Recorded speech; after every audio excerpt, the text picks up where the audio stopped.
Hi, welcome to the Tattoo Teacher podcast, where we get to know the person behind the professional, going below the surface of what we see. Join with me as I talk with some incredible individuals from around Australia and the globe. My guest this episode is the amazing Dr. Joanna Winchester. I hope you enjoyed this conversation with Joanna and gain as much insight as I did. Well, good evening, good morning, good afternoon, good ever what time of day it happens to be when you're listening to the Tattoo Teacher podcast.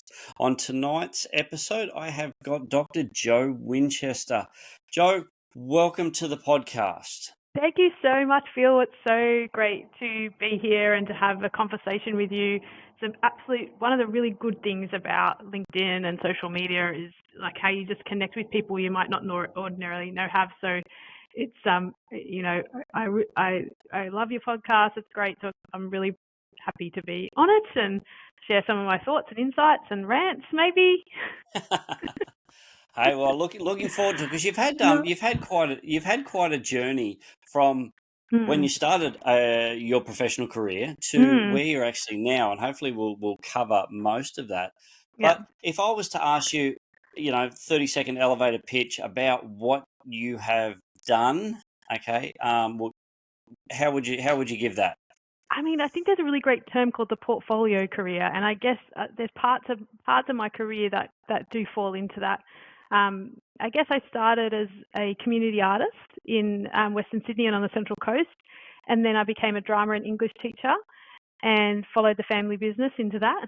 Did my PhD, became an academic, so I was an academic for 15 years, and then the last 2 months I've completely changed careers and I'm now working for a primary health network in Western Sydney and having just a blast, having a great time. That's quite a journey from an artist to a doctor in philosophy, I'm assuming, or education. Yes. And then now to work in primary healthcare. Now that's a hell of a journey. And you're still smiling, so it must be a good journey. Yes, it is a good journey. I guess what connects all of those things is a really strong sense of social justice that I, inherited from my parents, and really community-based work. So within all those kind of different careers, it was definitely always my focus on how can I, leave the world in a better place than how I'm, was in it. So I try and contribute as much as I can through all those different careers. So yeah, there is a commonality there. Absolutely. So one of my first questions I usually ask, you've just sort of started to touch on to that, is what is your why? Why do you do what you have done and what you are doing? Wow, it's such an interesting question, and I think that it's changed over the years. And certainly when a couple of months ago, when I was ready to leave academia, I'd a few projects had ended at work, and I kind of outgrown academia, and I really started to think about what it is where my purpose was, because I felt like I lost it a little bit. And I read a great book, The Lion Tracker's Guide to Life by Boyd Vardy. I just highly recommend, search Boyd Vardy on podcast. He's amazing and his book is great.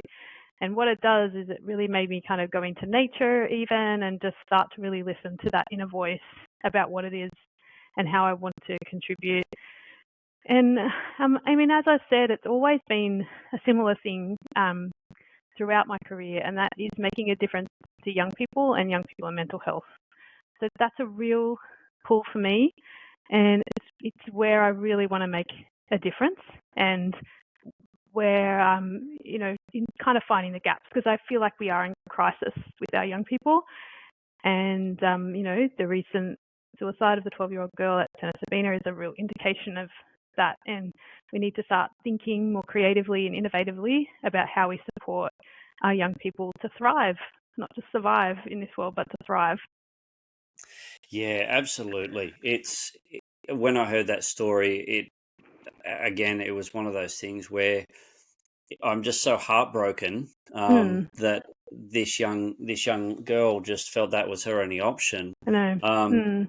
And then I felt angry because who's there protecting her? And then I felt just, so much just hurt for her parents and the family who are left behind.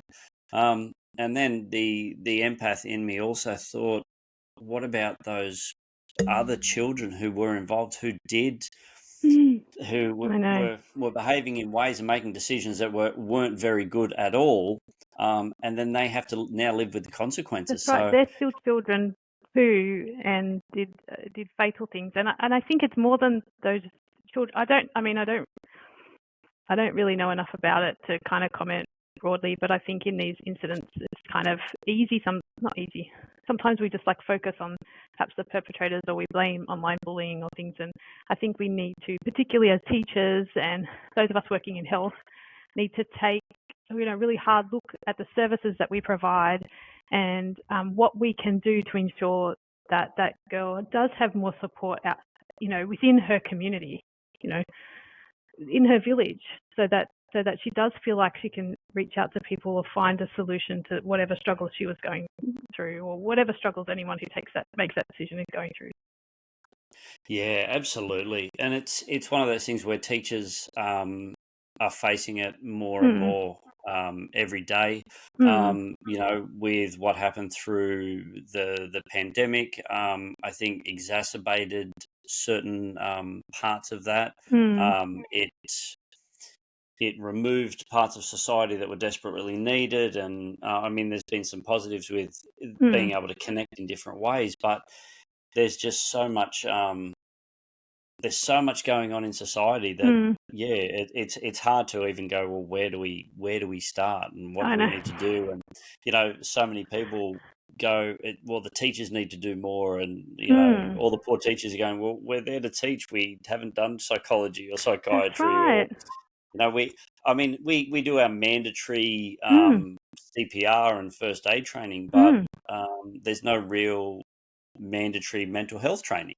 No, and even when you look at the degree, so I was in tertiary education for 15 years, teaching at the School of Education at ACU, and when you look at the tertiary degrees, and can I say that are mandated by the Department of Education, so we need to really have a hard look at who is mandating the degrees as they stand, and there is a lot of focus on universities, but in fact those degrees are highly regulated. So, and they're regulated by the Department of Education in each state, and therefore there is no room within those degrees, because I've seen to really do anything on mental health or teaching children with disabilities. And there might be 1 or 2 lectures in the 4 years that students are there that are talking about what disabilities or what mental health things are, and nothing around, well, how can you ensure that your classroom is a safe space for a child to exist?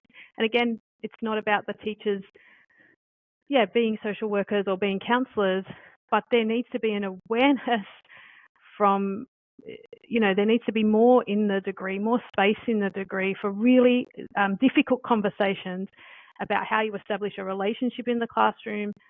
What are your own biases as a teacher? Who's in your classroom? How do you identify risks? How do you have those conversations with parents or with your school leaders? How do you reach out to the community services that are in your community? We don't have those conversations. Like, they're not in the degrees, so therefore our teachers are ill-equipped. And I'll say right out that there's so much talk in the media, and we blame our teachers. We blame our children now. The amount of times I've heard people say, children are different these days. And I say, no, they're not. Well, it's not our students' fault. It's not our students' fault. It's not our teachers' fault. It's not even the school leaders' fault. And I would say it's a system fault. And we do not talk about system change in education at all. Like, very little. And definitely not from our leaders. And that is where the issue is, I think.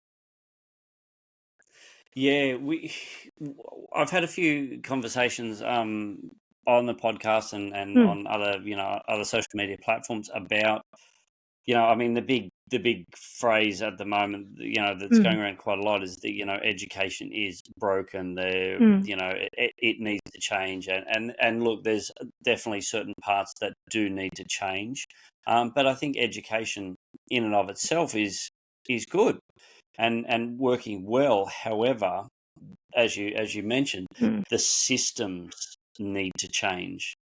So we still need to educate our young men and women, but Mm. how we do it must change. Yeah, and I think that there are people saying that the education system is broken, but it's not coming from our leaders. And when, as I said, I've been in the health sector now for the last 2 months, and I regularly hear from CEOs of hospitals, from local health districts, from our primary health networks, even state health MPs talking about how we need to overhaul and transform the system and transform the funding. There are constantly inquiries going on and about that, and that does not happen in education. And I'm happy to be proven wrong. I'd like to be proven wrong, but I have not heard from our leaders in the universities, from those who can make a difference, don't really talk about really what it's going to take, really to look at our system and how our education systems, and really think about what's it going to take to transform and help and have it so that our children are thriving in Australia and not just rote learning or not just getting by, but how can we give them the opportunity to have big lives that they love. Yeah, absolutely.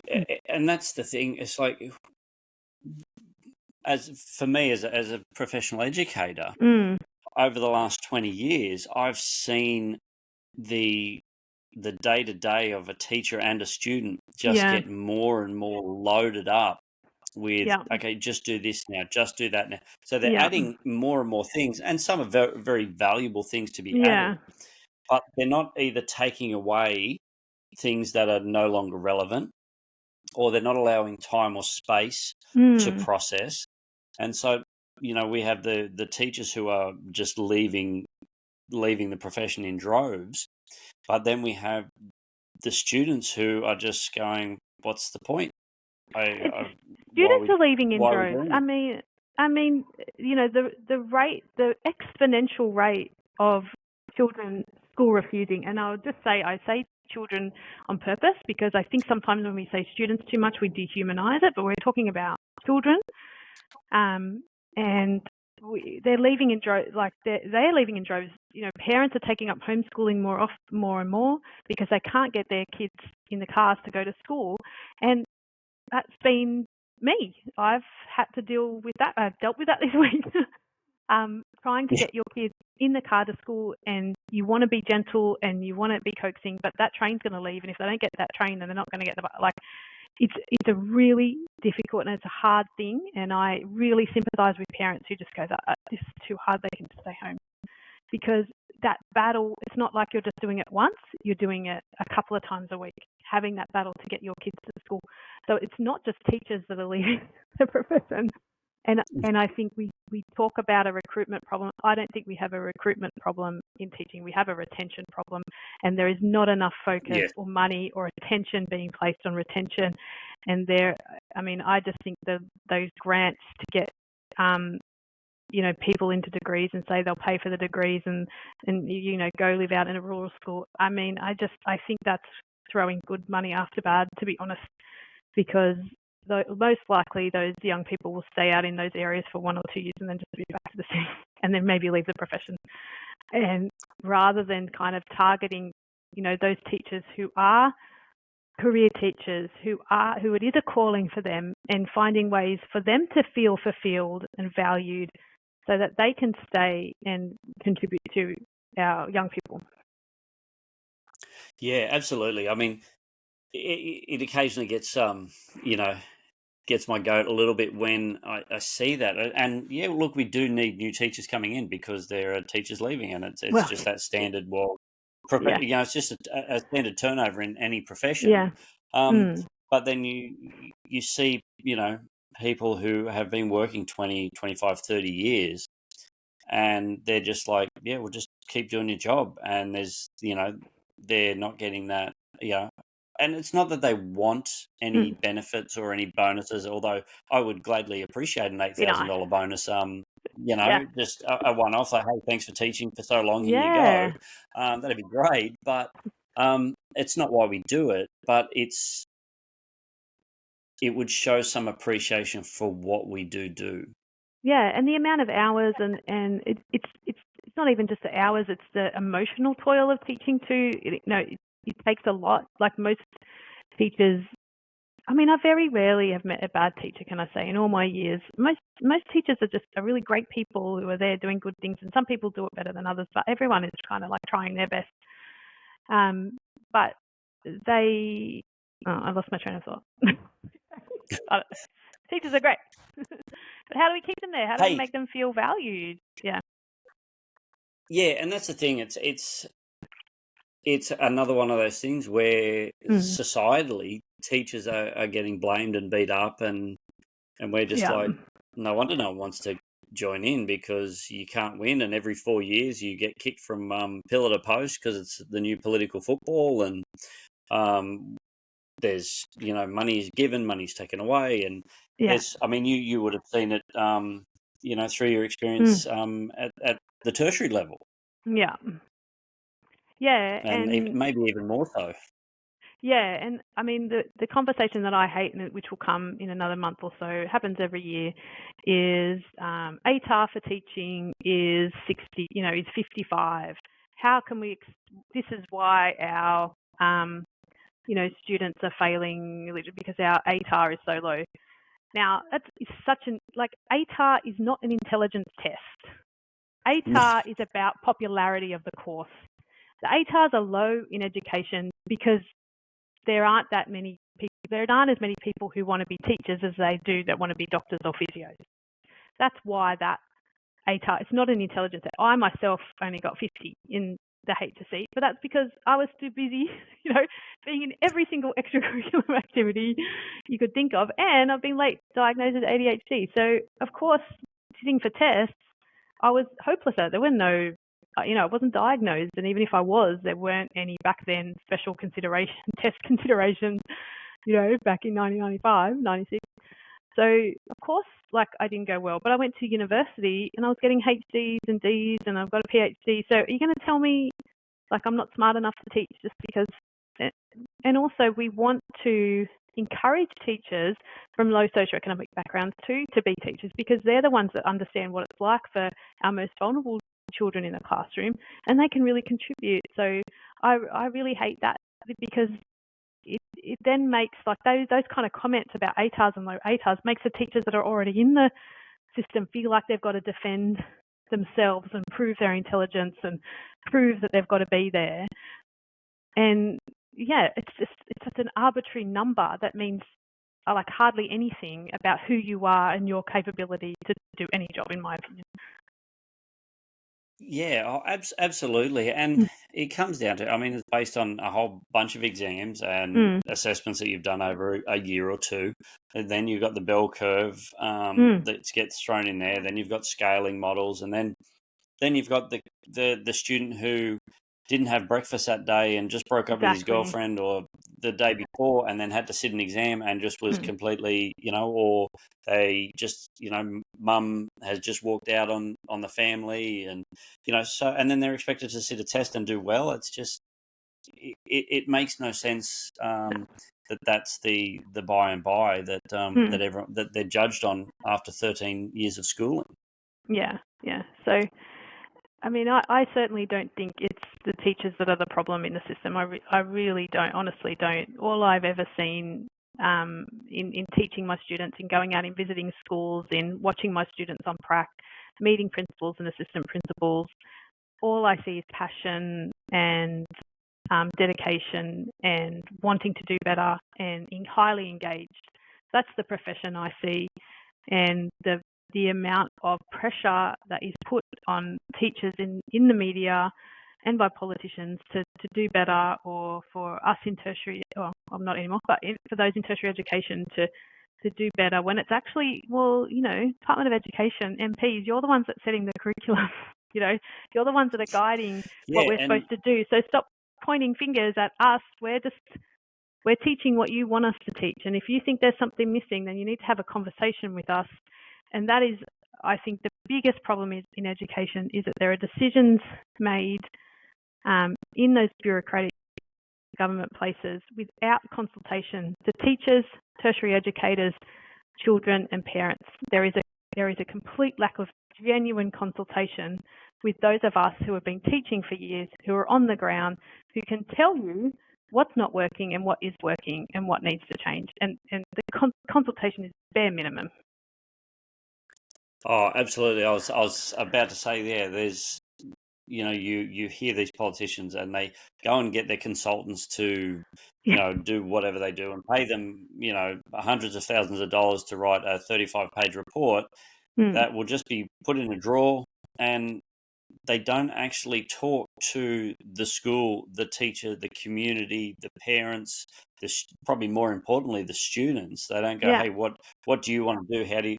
And for me, like from when I started to now, the goals and the way students see success and the pathways available to, and when I say success, it's whatever is best for that particular child at the end of their schooling.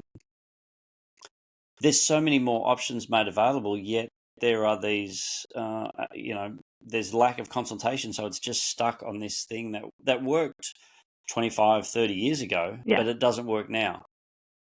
And they don't talk to the teachers.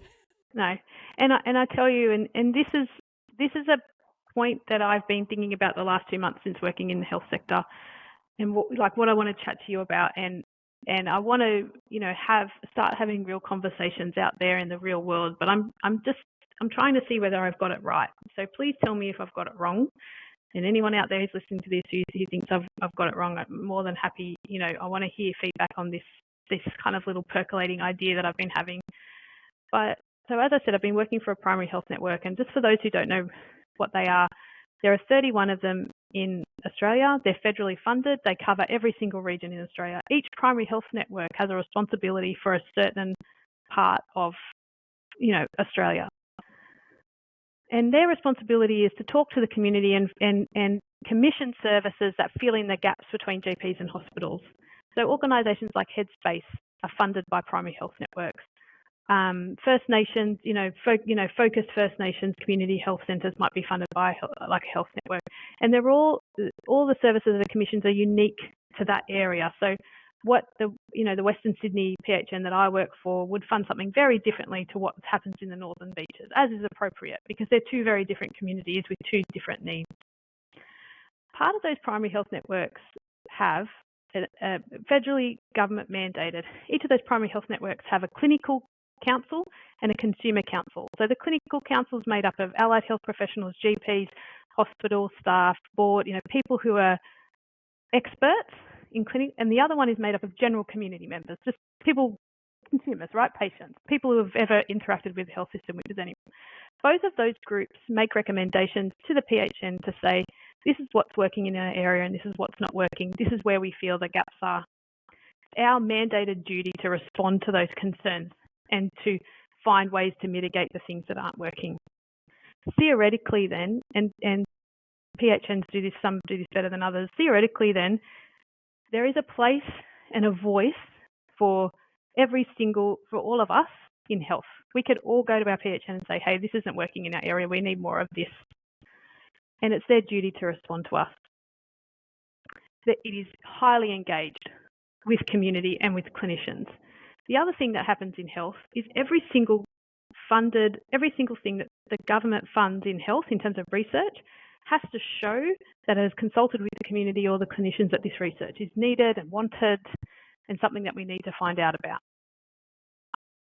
There is so much community engagement, so much voice, so much respected voice given to both community and clinicians in health. The best we get in education, and please prove me wrong if this is not the case, but the best I've seen as a parent and as a teacher, as a tertiary educator, is a parent survey that I'll get once a year with very distinct questions, very broad questions, and I never hear anything else. I never hear what's done with that. I never get any real questions. I never get any opportunity to really talk about what school is like for my particular children and their health needs, their schooling needs. I've never, as a teacher, been consulted. Never as a tertiary educator. In fact, Jason Clare excluded tertiary educators from his round tables down in federal government, and Okay, so that's probably the best that's ever been done, but tertiary educators were excluded from that, as parents were, as students were. Can you imagine the change that would happen if it was mandated that teachers, principals, parents, children had a voice specific to their community to talk about what worked and what didn't work? Can you imagine if every single research output that happened from the tertiary educators had to show that this was research worth funding in, that because they consulted with the community? Can you imagine the difference that would make? I am so annoyed. Like, I cannot tell you, I've been so annoyed at the lack of consultation that happens in education now that I've seen what happens in health. And I personally switched to health because in COVID, I saw teachers, I saw my children, I saw, like just heartbreak happen because those schools closed down with no consultation whatsoever. I thought health and education need to talk closer together. Mental health is a really big, there are ways that health and education can work. And all I got was doors slammed in my face in education, and I was like, okay, well, let me try it from the health point of view. And now I see, and I talk to people in health, and they say, we want to work with schools, but the door keeps being closed. And I think that we need to start advocating for voice from those of us with boots on the ground, both as parents, children, and educators, to say, yes, our teachers, like honestly what I would say, our teachers are fine, our children are fine, but there is something wrong and we need to fix it urgently. That's my rant. Yeah, absolutely. I mean, I don't like. I've had the staff surveys and I've not had one as you're talking about that's in the health system where I know I've given information, or I've given feedback to the questions that they've asked, and then they've come back now. And quite often, I've had this conversation before, is often a lot of the time communities, they know that not everything will change, because when you try and please everyone, you'll please no one. Right. But what they want is to know that they have actually been heard, that they've been listened to, that they've been considered. And even if what they have talked about doesn't change, they know that, okay, well, I've been heard. I'm a valuable member of this community. And I think if what you're talking about, some of these consultations happen more and more in school and in education, in everything from early childhood all the way up to tertiary. I think that would, just through my lens, that would actually alleviate probably a number of the problems that are in the health system.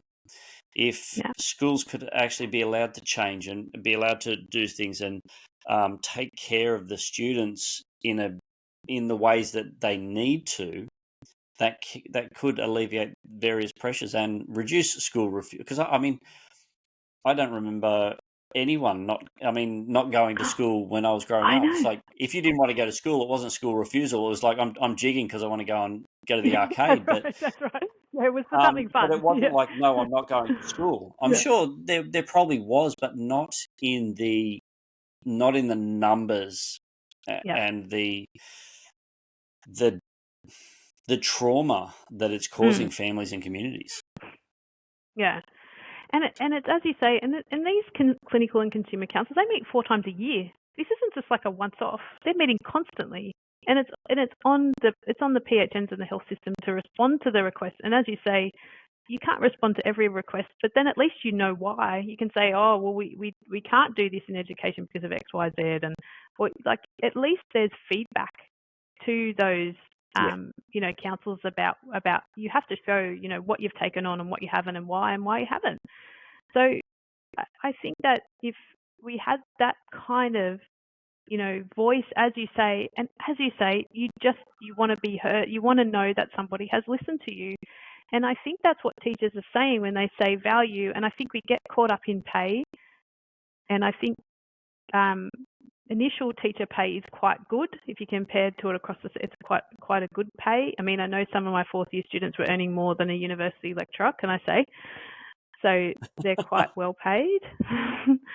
Yeah. But there's a ceiling, right? That's the problem in education, is that there's a ceiling. So you reach a kind of certain point, and unless you're going into the private sector or into leadership, then your kind of wage stops, and there's not that opportunity for growth that you might see in other sectors. But I think, as you say, it's not. I mean, you want to get paid enough to pay the rent, or your mortgage and food, and to give your family the best that you can get. But more importantly, you want to be valued. You want to know that what you're doing in the world, somebody appreciates it, particularly with something like teaching, because you do battle really difficult humans in your classroom sometimes, and it's really hard to not take that on and to not take it personally, and that takes like a lot of years of practice. And so, if you know that your community, your leadership, that the government values what you do, then you're more able to kind of get up in the next morning and take it all on again. Yeah, absolutely. It's a job that doesn't switch off. I haven't always been a teacher. I was, school was, and I've said this before, school was a social experiment for me. I was out there having a laugh, having fun with the mates, and just doing what a Bankstown boy does. But I I had the opportunity to go in, and I got a trade, and that was fantastic, and I worked hard and I learned a lot.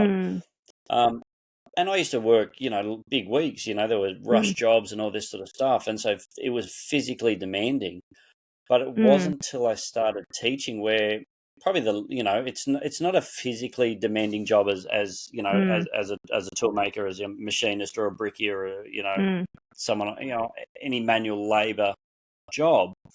But I was finding myself so tired just because of the emotional energy because you're just giving all day, and which is great.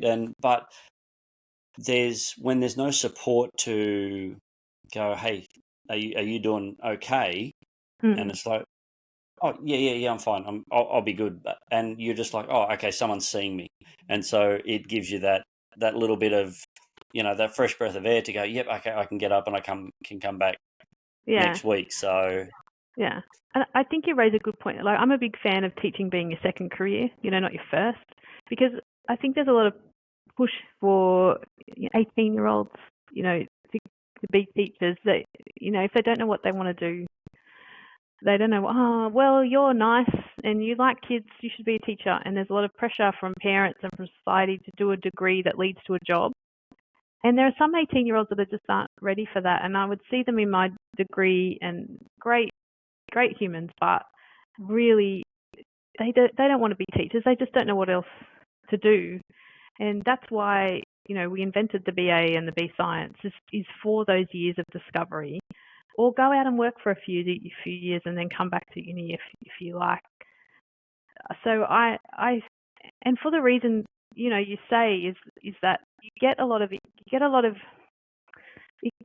life experience first in maybe another career and another job, and then you can kind of come back to teaching with, I then think, a bigger eye. Because what I do see sometimes in teachers, and I love you all teachers, mate, this is the only slightly negative thing I might say about teachers, is that sometimes I see, they've been in schools or schooling since they were 5 years old, and they've just stayed.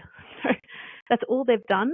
And I think sometimes they lose perspective on what else is kind of going on out in the world, or how other careers work. They don't necessarily know how other careers work, so they're not necessarily always the best people to give advice on what the kids in their classroom should be doing. So I think we push 18-year-olds into teaching, and I mean, I know we're struggling with teachers, but I personally would like to see a system where that they kind of do something else, maybe then come back, because it is I'd agree. it is complex.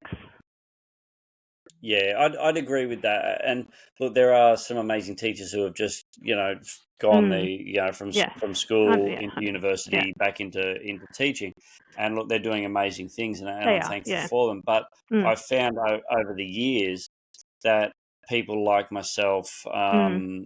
and others who have been out in other professions, and they come back into Mm. teaching, they bring a different lens, they bring a different perspective.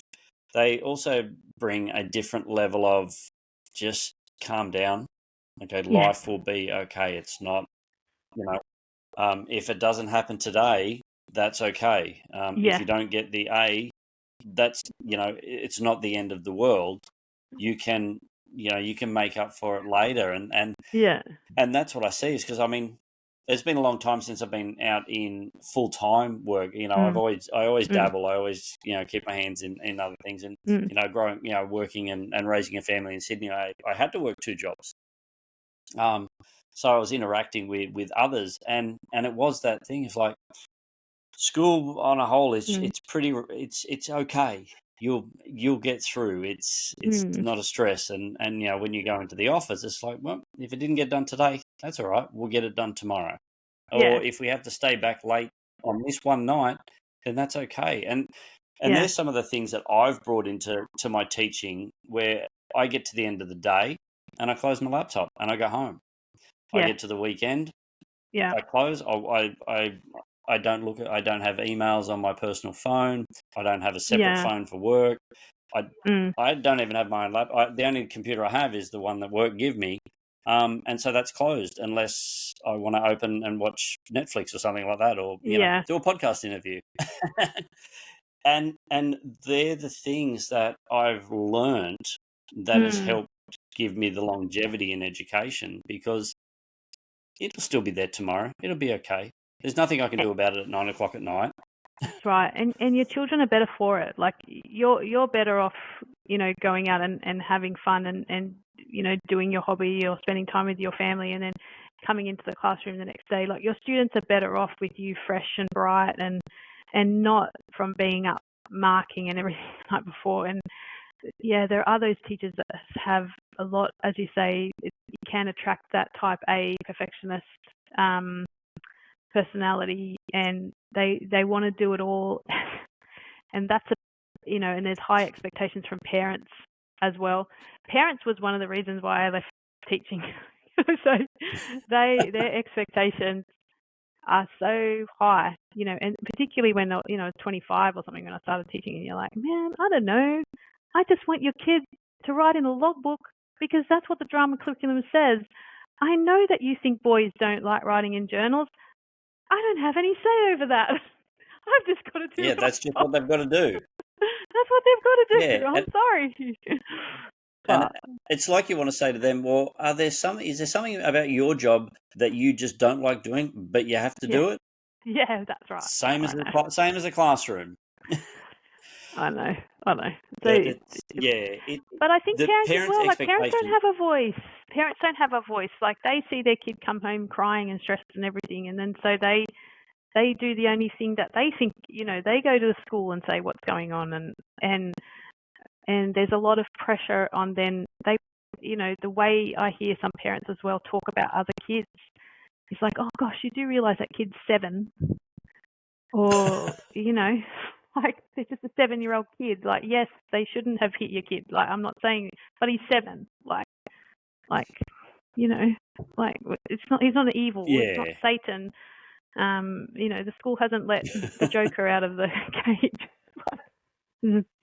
Yeah, absolutely. And look, there are some kids out there who, yeah, they do Mm. cause chaos, but again, it's one of those things where the outward behavior of Mm. any child is often that's just a symptom of an outside cause, whether it's not 100%. breakfast, whether it's an unstable home, whether Yeah. it's um, they had to sleep in a car, whatever it might be. Mm. From as simple as they their shoes weren't polished and they they had to get out the door and they were going to get a uniform detention or whatever it might be for that particular school.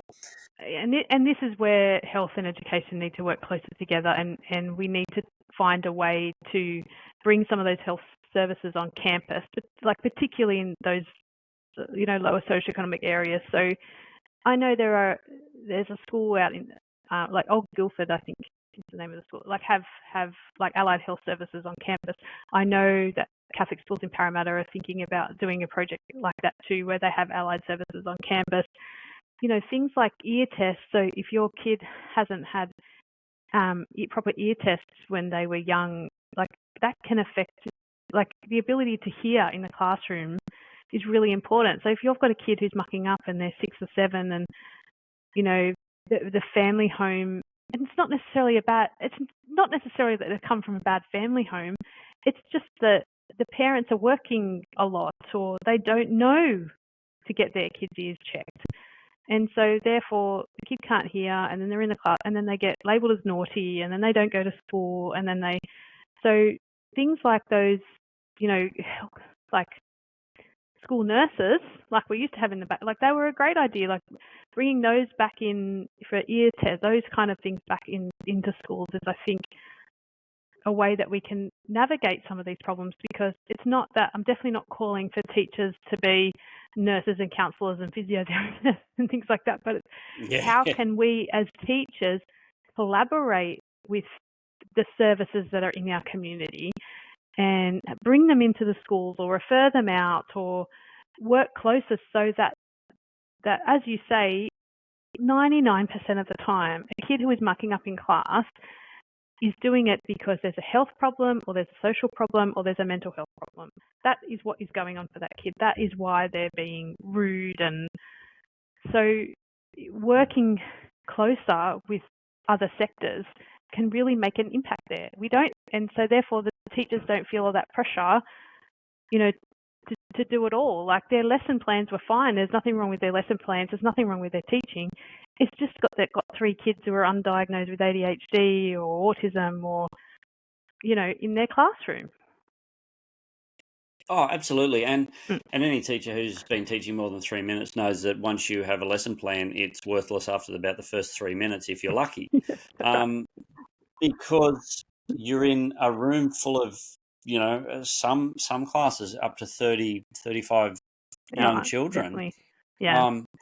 And you're trying to manage, the classroom, trying to make sure you're doing everything so everyone's safe and well and almost learning. And then you're trying to get the kids who want to ask even more questions just to settle down so you can actually answer the questions for the students who need those answered. Then you've got to settle the ones at the back who are climbing up the walls because they might have a hearing issue or a vision issue, and it's undiagnosed and they're not paying attention because, they just can't. So it's like, how do we manage that, and how do we reduce one thing to offset another? And that's the class, as you know, that's the classroom. And sometimes a child will ask a question and you just throw your curriculum out the window because that is far more important, because they want to know something, and so let's just go down that road.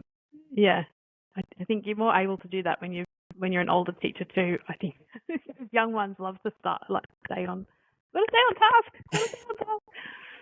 Yeah. Yeah, there's that perfectionism that is there that it's almost been drilled into them, that they have to have their learning objectives, their outcomes. They have to start with this and finish with that and make sure that this is done in the middle. And it's just like, that's not the world you live in. Yeah. That's not teaching. It's great to have all those things and document. Yeah, and that's another thing that just doesn't come up in tertiary education too, is like how do you kind of stay present? How do you stay in relationship with your students? Those are the kind of things that I feel like, because there's a lot of talk in, say, the relationship space. So people like Esther Perel or the holistic psychologist or even Therapy Jeff. Like there's a lot of people talking about different ways we need to do adult relationships. And I keep thinking that eventually these kind of discussions are gonna happen about in the workplace and then also in schools. Like, how do you really examine your own past and your past traumas and your past triggers and realize that you're playing them out in your classroom with your students? And teachers are often replaying, the role of the teacher that they learnt as kids. They're not really given the opportunity to find their own authentic teaching practice. They're not they're not given the time to really do that deep work about, because often you get triggered. I definitely was triggered in the classroom, and only now, realize after years of therapy why, why, that's why that annoyed me so much. That's nothing to do with that kid at all. That's all my stuff. But we don't have those conversations as teachers, and I think we desperately need to, and we desperately need space to do that within the tertiary education, system, where teachers are kind of given that space to really look at their own biases, their unconscious biases, their trigger points. What happens? How do they manage a difficult conversation with a 5-year-old, with a 10-year-old, with a parent? How do you keep your own sense of composure in those difficult times? How do you look after yourself when you've seen things? Because we have often seen, I saw a student with, trying to attack another student with a scissors once in my class. Like, there was nothing done with me after that, or Yeah, teaching's one of those. It's one of the only jobs where essentially, and there's some stuff happening up here in Queensland. It's one of those only jobs where you see violence perpetrated or either against another student or unfortunately against teachers as well. Yes. And you can't say anything. There's no real support mechanism, and you've got to show up the next day with that same group of students, or that student who was just, or the parent who has come in, and so it's like, how do you do it? It's like, and you wonder why teachers are just, going on stress leave or walking out of the profession, or just going, yep, there's your work, kids, and just sitting there and just ignoring them, which, I completely understand. Yeah. There's a lot more to and this is, annoys me when they look at the literacy and numeracy scores, and I think, oh gosh, there's so much more to teaching and education than there is about whether kids can read and write, which is really important, right? Like, we need our kids to read and write, like 100%. But they read and write and count. But they all do that in their own time, and even the worst teacher can get a kid to read who doesn't have any, prior issues. Most kids would pick reading up, is the ironic thing about it. But there's so much more to teaching than there is just those two things. And all that focus on the numeracy and literacy scores just puts even more pressure on the curriculum and puts even more unnecessary things in there. It's just it turns to a test to teach. Like, we're talking about literacy and numeracy, and it's just I think that the scores maybe were just released or they just did the NAPLAN, and it's like, kids I know that academic time, for the regular subjects and the regular timetable was taken away, so these kids could just do practice after practice after practice for their NAPLAN, so that boring. They could get, so it's teach to test, and it's just like, hold on, that's not how life works. And it creates a false narrative for that school. And I've even worked at schools where the school has actually said to certain students, don't come to school. You're not doing these tests, because if you do them, you're going to drag your numbers down. And I'm just like, wow. It's unbelievable. Yeah, completely. So with everything that we sort of talked about, we've covered, and you've just stepped out of tertiary education. Do you think that overall, now I had a conversation, I actually just released it today. Well, when I say today, it's today our time. We're recording. Quite a few weeks. Yeah. quite a few weeks when Mm. this goes out. But Mm. with Dr. Anne McLeod, she's Mhm. involved in CSU out in Dubbo. Yeah. And they're starting to change their courses to bring in a lot of wellbeing and support and mental Amazing. health awareness and things like that. Amazing. Um, Yeah. So, do you think that in general universities are doing enough, or and this is going to be, because I've got a lot of friends who are education lecturers. Mm. Do you think that there's enough people teaching the new teachers who actually have a clue about what's going on in the current classroom today? No. Um, it's hard to say. Again, most lecturers, just like teachers, are passionate and but I think that there is a kind of, I used to hear from some lecturers, but I'm in the classroom all the time, and I say, but you're in the classroom watching our teachers teach. You're not in the classroom watching the current, because I think what happens is in tertiary education, we teach them one way, and then they go out and then they develop their own identity, and then they're kind of taught by teachers in the field who have been there for a number of years, and they're kind of taught these different ways of teaching. So I certainly think that there is more innovation happening in schools than there is in universities. Not all universities, hashtag not all university lecturers, but I feel Yeah, that absolutely. there is a lack of leadership from tertiary educators who really call for change, and I think that they're more often likely to toe the line and to cultivate close relationships with MPs and things, because and I understand it's because universities are on a tenterhooks with the federal government as funding keeps getting reduced, and so they feel that they have less capacity to really call out the things that are wrong. So I do understand why our faculty deans across all universities toe the line.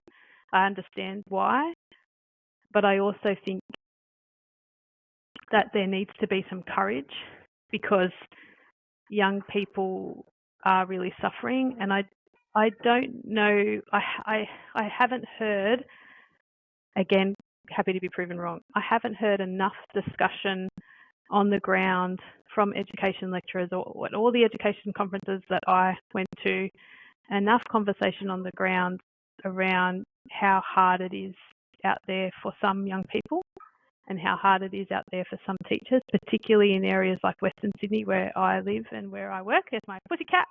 My kids were good, my cat. Yes, the parent. Yeah, I think that they have, they're not using their power as much as I think that they can, honestly, because it's really dire. It's really, and Yeah, and it's not about the you teachers.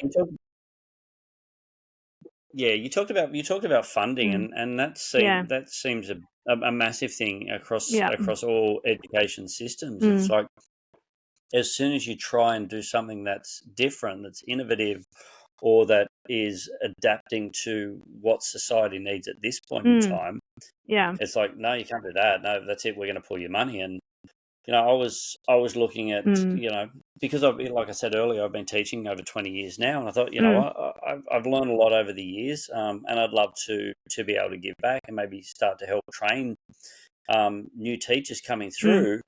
And so I was looking and talking to various people and institutions, and they're just like, "Well, what training do you have?" I said, "Well, I got 2 bachelor's degrees." And they, "Oh, sorry."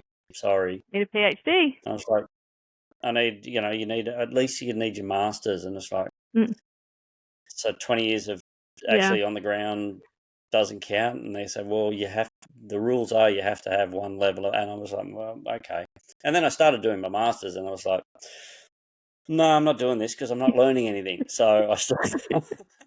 So I stopped doing that, but again, it's like this is part of the reason why I'm doing the podcast as well, to get Yeah. these stories out there of Mm. like you who have been Mm. boots on the ground in the system Mm. and have gone, yeah, it needs to change. I want it to change. And then you've stepped out of the system. Which, did you Mm. ever you see yourself stepping out of education, or was this just like, no, I've had enough? Oh, I kind of fell into education. It kind of goes back to that idea around like as I said, teaching is my family's profession. You know that TV show Blue Bloods, when when the Mm. family's all full of cops. That's like my family, except all teachers. I used to say to my students, you throw a rock in a Catholic school in Sydney, you'll hit one of my cousins. So be good, because you never know. Never know who's there. So, my dad was a math teacher and a high school principal. My uncle was a principal, big leader in Marist education. My cousins are principals in Sydney. A lot of them are classroom teachers, both primary and high school. Both sides of the family have teachers. So it kind of wasn't really something that I wanted to do. But I love kids, and I loved drama, and I loved creating art with kids. So in my 20s, I was needing a bit of extra money, so I'll just do my dip ed and do some casual teaching.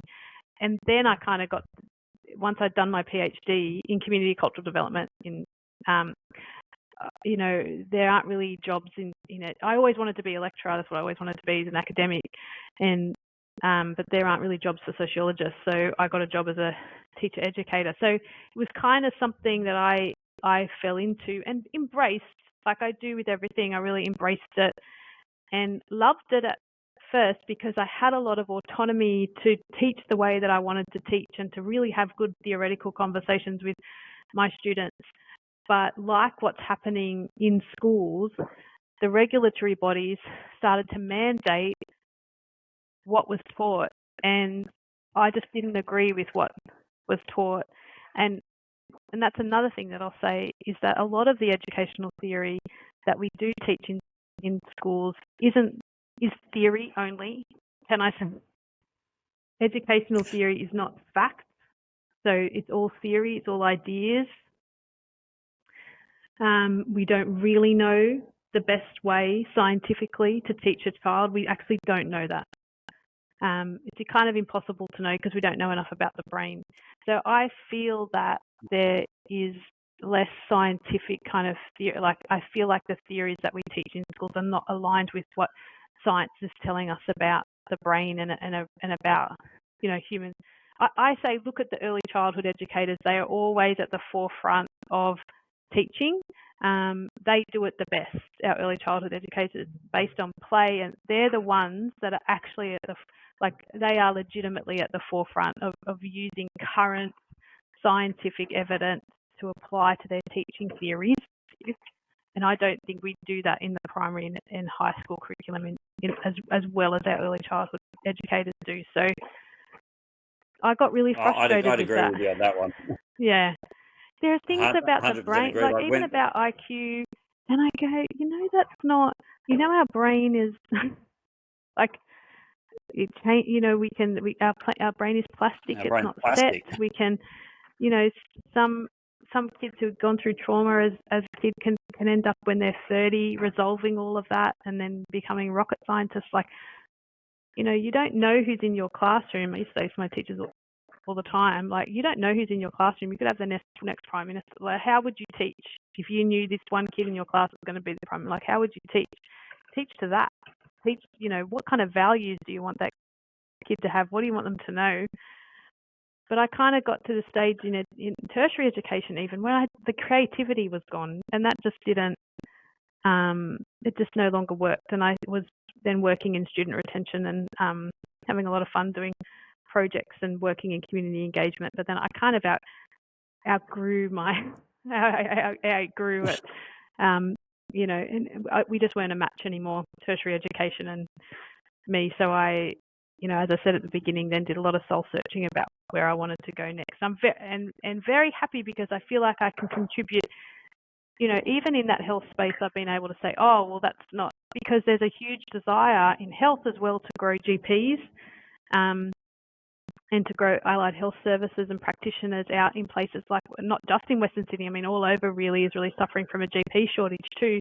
So I've been able to contribute and say, okay, well, this is how the university system works. Like if you want to grow GPs, then, you know, you've got to think of it from this point of view so, you know, I've been able to contribute, so it's been good. But I think, you know, my introduction to education was really sitting at the kitchen table with my dad, who was doing his PhD, and him talking about education and systems and things. So that was certainly in my head from a really young age. Yeah, it's amazing what shapes us. And you know, we always think back, and there's probably a teacher that we know who impacted us, hopefully positive, but definitely I know many educators who definitely had a negative impact on my life. But you know, you had the I guess a blessing of seeing that on a daily basis, and probably seeing both the good and the bad of what teaching does on a personal level. You see the highs and the lows, because I'm sure there were times where your parents came home just absolutely devastated. But 100%. And it and sounds like you've too, had I talk to them now, and they're like, oh, they love it, but they're like, oh, yep. Yeah. Oh, exactly.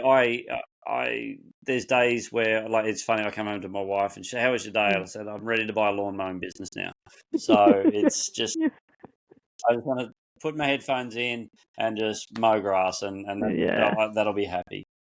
Yeah. But it sounds like you've had like your creativity at an early stage of your career, then into your academia, and now into health. It's been, I guess, the perfect training ground to be doing what you're doing now, and you're in a prime position, and it sounds like you have the passion to go, you know, I love what I'm doing in health. Let's make a change for education, because I've been in education, and I see the good of it, but I can see where it needs so much help. And I guess now you're in that location where you can actually start to talk to people as well. Yeah, and it's really the beauty actually of working in a place like Western Sydney, can I say, because there's so much wrong, right? But there's so you know, the diabetes hotspot of Australia. It's you know, 40% of the population is obese. Like, just crazy health statistics out there. You know, and First Nations people really, you know, struggling. But within that, there's also then this whole space to innovate, because the system doesn't work. So they're like, well, we have to change it. So everybody is out there, and so I think it's you know, trying to break down you know, sectors. And you know, for me, because I live and work in Western Sydney, and I say, okay, well, how can we all work together for our community? You know, no matter what profession we're in, you know, and even, you know, justice and housing and all those different sectors, how can we all kind of work together so that our community can thrive, you know, not just outlive the life expectancy that is like, you know, 69 or something in Bidwill, and it's like 89 in Cherrybrook, which is just down the road. I mean, that's like a 20-year difference in 2Ks or something. Yeah, So, yeah, you know, and look, I know both those suburbs. I was born, you know, like I said earlier, born and raised in Bankstown, and you know, and you know, so I know Sydney, and look, I know the suburbs, and you know, just everything you're saying is just ringing true, and I'm seeing, you know, I've been up in Queensland now for about 8 years, and already I'm seeing pockets not too far from where I am. I mean, you know, I'm on the northern Gold Coast, so it's you know, beautiful, a reasonably affluent area as well. But you go 10, 15 minutes up the road, and you're in a low SES, and all the issues that you're talking about are the same here. So yeah. I don't think it's not that people have changed. It's not that students have changed. It's not that schools have changed. It's just that that's what life is. But we need to look where we can try and affect change, so we can get these, because we've seen communities actually change and lift themselves up by their bootstraps, and you know, there's a lot of will, and I will say, there is just one other thing that I just wanted to address really briefly. But I think funding is something that I think we could look at and change really easily and quickly, I think. And I don't know why they haven't implemented the Gonski changes. And I think that we've probably outgrown those too. But I don't understand why there isn't the political oomph to change the way our funding system works, because it's not working. And I have, my kids are in Catholic schools, and I worked at a Catholic university, and but there's even divide, we get caught up in this debate and we say public versus private, and that's actually, there is so much diversity within the private system, even, or in the Catholic system. Like, I taught out at a Catholic school in Yass.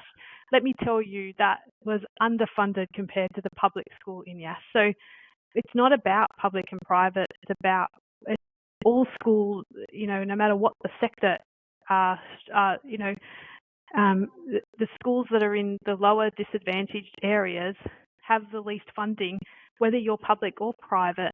And there is also a hidden private system within the public system, because if you look at schools in, I'm talking Sydney language, but if you look at, schools in the northern suburbs or in more affluent areas of Sydney compared to places like Mount Druitt in Western Sydney, those schools don't look the same, even though they're publicly funded.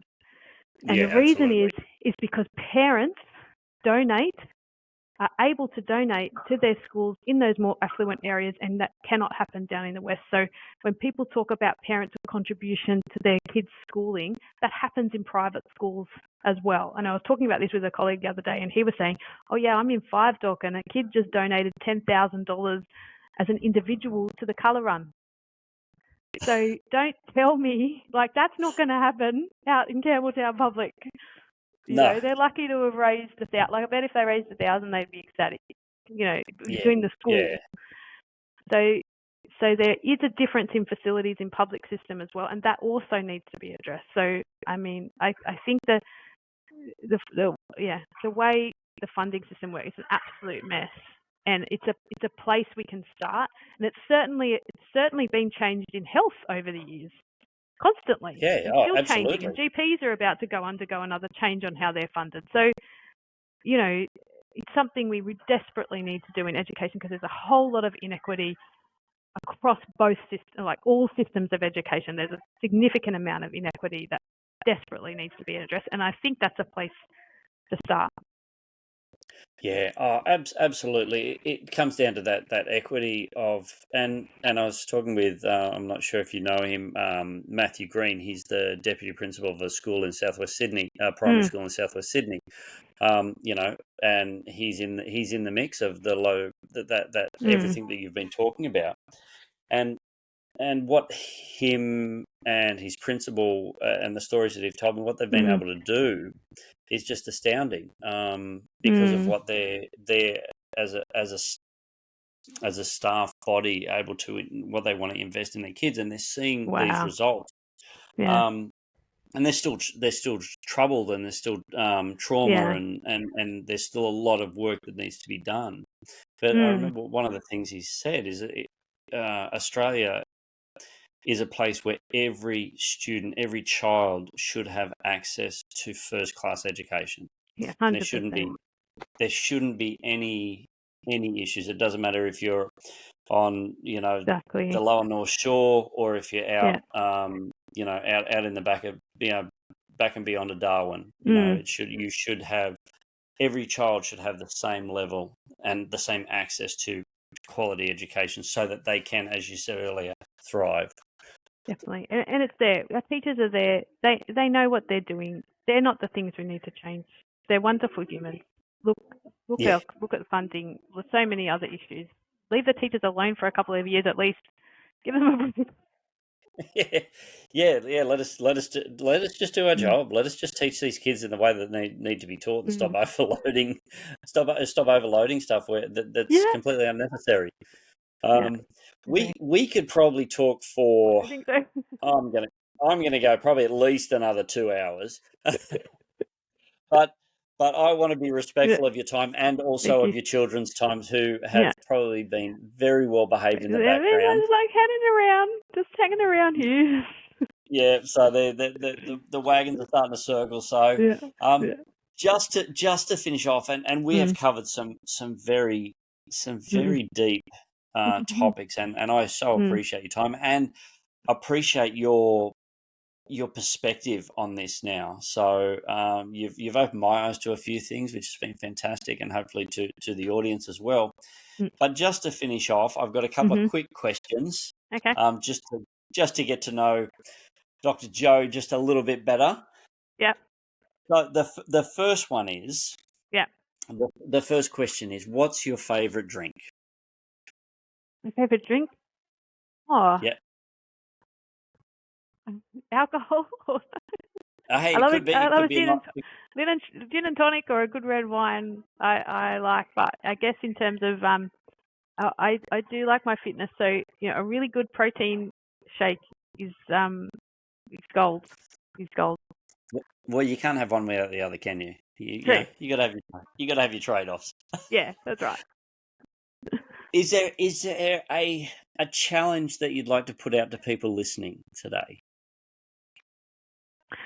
Yeah, I think my challenge would be to say to everyone, do the work, do the internal work, and just really think about whether whatever career you're in, is this something that you really want to do? Is this a contribution that you want to make in the world? And really take that deep thinking and take a chance, because it pays off. It does. It pays off, and it's worth. You are worth living a life that you love, and take the opportunity to live a life you love. Believe in yourself. Take the leap. Or if you are in your perfect place, then amazing. Then you can have that extra bit of gratitude and appreciation for where you are. If you come back to that, oh no, I am happy where I am. Amazing. But it's worth. You spend so much time at work. It's worth making it something that you're really passionate about and love. Absolutely. And by the sounds of what we've talked about tonight, you have found that. You've found that again. Yeah, found that again. but continually. Each kind of step of the way, there was certainly all things that I wanted to do, but that last, as I said, I was at ACU for 15 years, so it was a really big decision to make, but it certainly came. A few things happened in my life where it was just like this stark. Okay, now you have to leave now, and then the most perfect job came up for me. So yeah, it's definitely worth doing the work. That's brilliant. Now, do you have a mantra or a saying or a quote that you hold on to, that just it's always there with you? I'm a bit of a Shakespeare nut. So, to thine own self be true. This is from Hamlet. And I can't remember the character's name, but he gives it to his son Laertes. So that certainly is on my that's on my wall, and that is certainly something that I keep coming back to, and something I say to my kids. It's their life, and you be true to yourself, and then everything else will follow. Absolutely. You need authenticity in your life, especially in education, because students can pick it out within 5 seconds. With claws, like velociraptors. Absolutely. Yeah, they know it. They can pick it out. So yeah. Now, look, those who maybe aren't watching this, but otherwise you will know the answer. But it wouldn't be the tattooed teacher without asking you. I'm going to say, how many tattoos do you have? That's why I wore this shirt. It was like I need to show my tattoos on the Tattoo Teacher podcast. Absolutely. But like a whole sleeve. This is like a creation that a tattoo artist in Sydney did for me, based on all the things I love, and representing drama and reading, and my kids are the ladybirds, and I have some tattoos down the bottom that represent my children. And I have one on my back, and I've got two on my ankles now, and my most recent one, because as I mentioned, I was diagnosed with ADHD about 2 years ago, and so now I've got a tattoo on my ankle that says, "Don't get distracted." But the end of the word distracted forms into a flowers and a bush and things. That's my newest one. I love it. It. That's great. And lastly, but certainly Yeah. not least, if people want to get in contact with you or find out more about you, what's the best way to do that? I think LinkedIn is the best way. I'm on that the most. Please reach out and connect and follow and send me a message on LinkedIn. I think that's definitely the best way. That's my most public profile. But within my role, my role is to connect with the community. So certainly, if you are in Western Sydney, or if you're not in Western Sydney but you work in this kind of community engagement space in health, and you want to partner, like, please reach out. Love to have a conversation, or you want to share some great work that you're doing in the community. I'd love to hear it, because we really are out at Wentworth to make a difference and to innovate. And so, yeah, really open to as many connections as I can. So I've really appreciated the conversation, Phil, and thank you for inviting me on the podcast. And I'm so glad we got to have this conversation.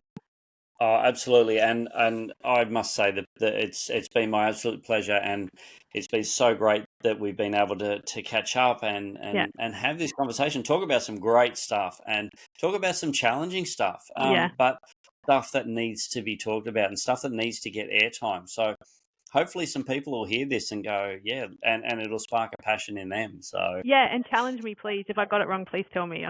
These are just ideas that are open to learning, and I certainly don't think I have all the answers. I have some ideas, and please refute them if you think I'm wrong, or agree with me if you think I'm right as well. Like, that's always good. Absolutely. Well, Jo, thank you so much for your time. I truly appreciate it. I appreciate you. And I'll let you get back to your wonderful evening. Thank you. Thanks, Phil. Thanks so much. Talk again soon. Yes. Bye. Thank you so much for listening to the Tattoo Teacher podcast. I hope you enjoyed the conversation and found it insightful. If you like what you heard, it would mean so much to me if you could either like, follow, and subscribe to whatever platform you are listening on. The music was by DJ Fruit Salad. Thanks again for listening. Stay cool. Be blessed.